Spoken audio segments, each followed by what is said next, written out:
Фаридуну Адилову, нашему брату, из Тим Байонов. Я победы желаю. Буду смотреть этот бой.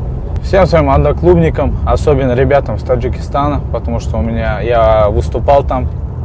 Они меня очень сильно поддержали, и поэтому также я желаю нашему брату победы. GFC очень развивающаяся лига, и поэтому и пояс у них очень красивый. Я бы сам хотел этот пояс.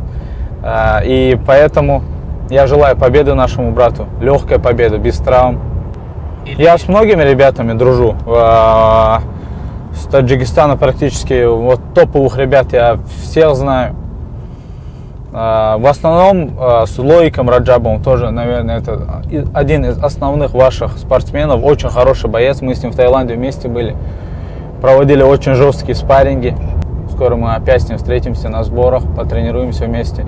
Такой духовитый парень. Мы с ним до того рубились, что оба уставали, но что мне нравится вообще в спарринг-партнерах, я очень люблю спарринговаться с ребятами, которые хоть они устали, что бы ни случилось, которые до конца делают раунды.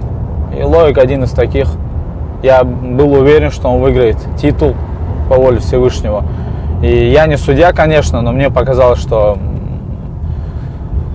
Лоик как минимум неплохо себя, отлично показал. Никто не ожидал от него такое.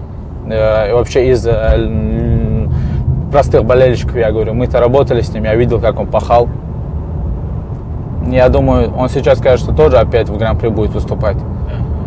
Я думаю, на этот раз он заберет титул, потому что сейчас он уже прочувствовал. Соперник был очень хороший, такой неудобный для Лоика.